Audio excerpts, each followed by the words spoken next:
पडळकरांविषयीच्या वक्तव्यावरून वाद. डॉक्टर महेशकुमार कांबळे यांची विश्वजित कदमांना जोरदार पलटवार.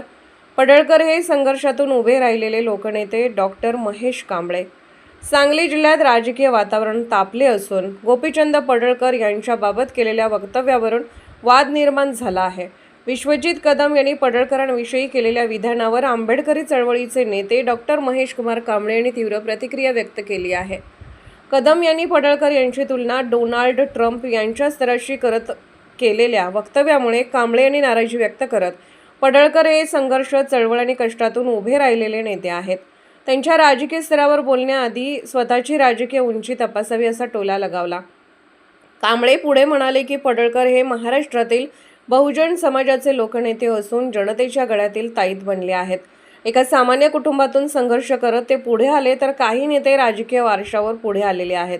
तसेच त्यांनी कदम यांच्यावर टीका करत जर खरोखरच राजकीय ताकद दाखवायची असेल तर मतदारसंघाबाहेर येऊन निवडणूक लढवावी, तेव्हा खरी ताकद समोर येईल असे आव्हान दिले. याचबरोबर कांबळे यांनी डॉक्टर बाबासाहेब आंबेडकर यांच्या स्मारकाच्या कामाबाबतही प्रश्न उपस्थित करत सांगली जिल्ह्यातही काही प्रकल्प पूर्ण न झाल्याबद्दल नाराजी व्यक्त केली. समाजातील प्रतिनिधित्वाबाबतही त्यांनी शंका उपस्थित केली. शेवटी त्यांनी स्पष्ट केले की पडळकर हे बहुजन समाजाला एकत्र आणणारे नेते आहेत आणि आम्ही त्यांच्या पाठीशी ठामपणे उभे आहोत. मी डॉक्टर महेशकुमार कांबळे, माननीय नामदार गोपीचंद पडळकर साहेबांचा समर्थक म्हणून आज आपल्या प्रेसशी संवाद साधतो आहे.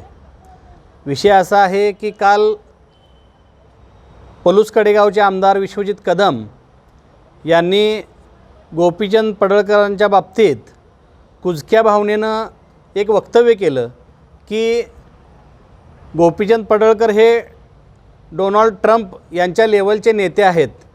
मला या विश्वजित कदमांना सांगायचं आहे की गोपीचंद पडळकर हे ट्रम्पच्या लेवलचे आहेत का, त्यांची राजकीय लेवल काय आहे हे बोलण्याआधी विश्वजित कदमांनी स्वतःची सध्याची राजकीय लेवल काय आहे हे थोडं बघणं गरजेचं आहे. ह्याचं कारण असं की विश्वजित कदम सोन्याचा चमचा घेऊन तोंडात जन्माला आलेले आहेत, पण गोपीचंद पडळकर हे नेतृत्व संघर्षातून, चळवळीतून आणि कष्टातून उभं राहिलेलं आहे. आज महाराष्ट्रातील बहुजन समाजाचा लोकनेता म्हणून, सर्व बहुजन समाजाच्या गळ्यातलं ताईत म्हणून आज गोपीचंद पडळकर साहेबांना ओळखलं जातं आहे. हीच गोष्ट विश्वजित कदमसारखी काही लोक मान्य करायला तयार नाही आहेत. एक धनगर समाजातला मुलगा पाठीशी कोणीही नसताना संघर्षातनं आज आमच्या बरोबरीनं आम्हाला ओव्हरटेक करून आम्हाला फाईट करतो आहे, ही गोष्ट कुठंतरी ह्या विश्वजित कदमसारख्या लोकांना खूपच असावी. मला एवढंच सांगायचं आहे की विश्वजित कदमांचं स्वतःचं कर्तृत्व काय आहे. स्वर्गीय पतंगराव कदम साहेबांनी जे एम्पायर उभं केलं, त्या एम्पायरच्या जीवावर आज तुम्ही फक्त गाडी पुढं पळवायचं काम करताय. तुमचं स्वतःचं कर्तृत्व काय ते तुम्ही कधी दाखवलं आहे का? आज तुम्हाला जर एवढंच पडळकर साहेबांच्या विरोधात बोलायचं असेल तर माझं आव्हान आहे विश्वजित कदमांना की तुम्ही पलूस कडेगाव मतदारसंघ सोडून सांगलीच्या मतदारसंघामध्ये येऊन निवडणूक लढवा, म्हणजे तुम्हाला तुमची राजकीय लेवल काय ते समजेल. आणि महत्त्वाचं म्हणजे मला सांगायचं आहे की या पलूस कडेगावचे ज्येष्ठ नेते नामदार मोहनराव कदम यांना आणि त्यांच्या सर्व संबंधित पाहुण्यांना किंवा त्यांच्या कुटुंबातील महत्त्वाच्या लोकांना बाजूला सारून तुम्ही तुमचं अस्तित्व राजकारणातलं दाखवून द्या, म्हणजे मग तुम्हाला ही जनता मानेल. विनाकारण गोपीचंद पडळकर साहेबांसारखं एक संघर्षातून पुढं आलेलं नेतृत्व तुम्ही मान्य करायला तयार नाही.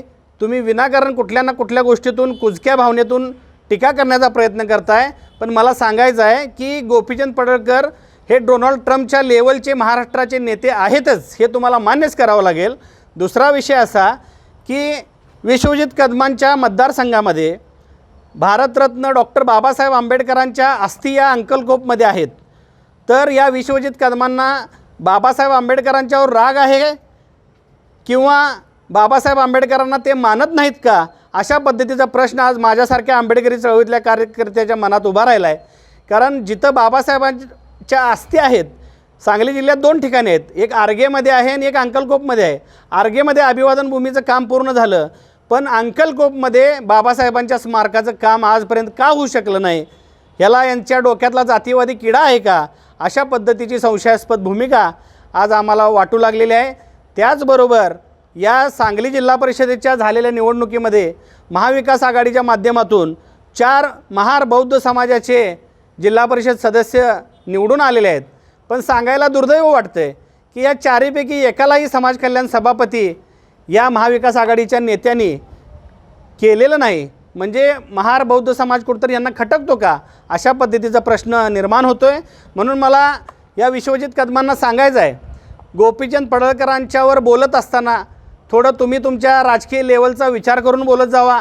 कारण तुम्ही सोन्याचा चमचा घेऊन तोंडात जन्माला आला आहे. तुमच्या तळागाळातल्या जनतेशी तुमचा कसलाही संबंध नाही. तुम्ही हेलिकॉप्टरनं येता, कार्यक्रम करता, निघून जाता. पण बाकीची मोहनराव कदम यांच्यासारखी जी आधारवड माणसं आहेत, ह्यांच्या जीवावर तिथली जनता तुम्हाला स्वीकारते. ह्याचा विसर तुम्ही पडू देऊ नये.